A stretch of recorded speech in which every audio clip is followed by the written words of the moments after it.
Good evening. Tonight I'm going to be talking about online learning systems, and those are things like LMS, like Google Classroom, just different Blackboard. So, like different online learning. And I'm going to talk to you right now about online learning for K through 12. And my thoughts on K through 12, like online learning, personally, I think it is important because, well, one, see, when students get into college, they're working towards college. That's what that K through system is preparing them from college, and they're gonna have to be able to use that online learning. Like able to use Blackboard, using technology, because our um, society is pointing more towards technology and transitioning into using technology more and more, and especially in the classroom. And that's exactly why we're taking this class right now about how to use technology in your classroom.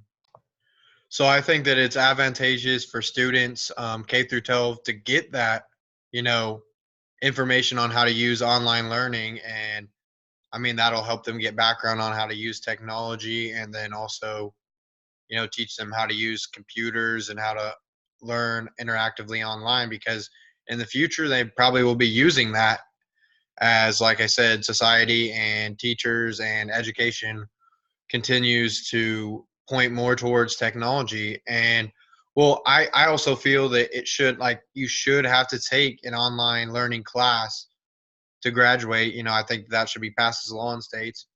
And I work as a para in a school district and at an elementary school, and we use iReady Learning, so an online learning type software for math and reading. So the students can go on and do iReady Math and iReady Reading, and it's got like instructional stuff as it goes along, and kind of walks them through the processes, and has games and different interactive learning that they do, and they have to complete. It shows their progress, things like that. And I think that iReady and online learning is great for those younger students, and it really gives helps the teacher out as well with instruction, and it's curriculum based. So that's one of the things I like about online learning, is that it's a great tool, and it's advantageous for those students as they move forward through the system, through the educational system. And in terms of parameters for online learning, yes, I believe that students should do online learning and should be able to complete those types of things. But the parameters, I think that there should be a parameter set at the state level, or then like the district decides on what online learning they're going to require their students to do. And such as like at the elementary school I'm at, we do iReady, and that's kind of the parameters. It's the curriculum, math and reading. I mean, other online learning may dabble into more things like social studies, science, and math and reading or such. But I think it should just be how what the district decides on what online learning they should do, and then at the state level they should have some parameters set for what kind of online learning K through 12 students can have and work on. And from the video within this module about the online learning, the K through 12, the Lawrence online school thing, the thing I learned most was just about the college readiness that online learning does for students, especially at the K through 12 level, and then just the overall, like, how engaged it keeps those students and how interactive. And I think with any online teaching or online learning, and with online learning, I think conveniency, or like conveniency is one of the most important factors, and that's what I learned from that video. How convenient online learning can be for students. They can get onto a technology device and work interactively and be engaged, and just the conveniency is one of the best parts of online learning, I think, for students.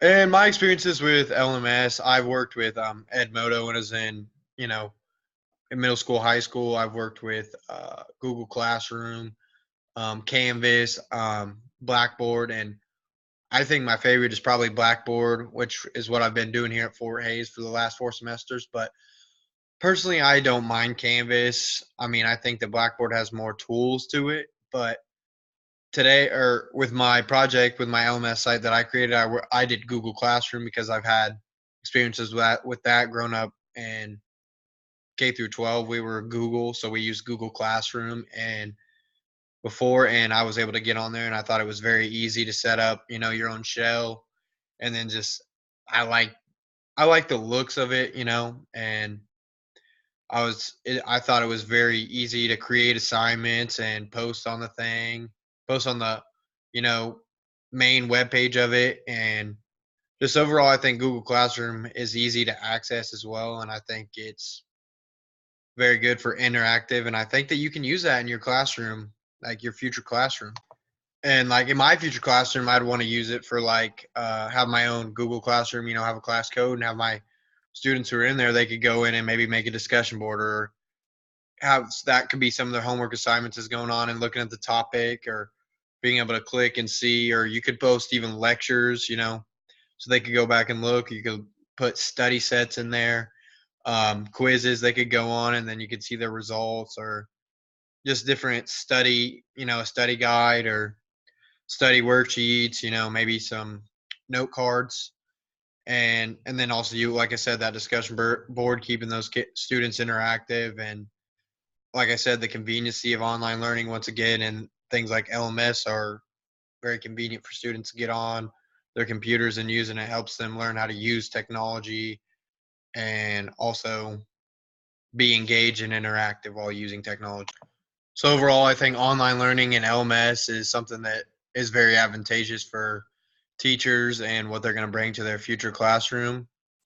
And personally, I think that I would want to use some sort of LMS in my future classroom. And that's about it. Thank you.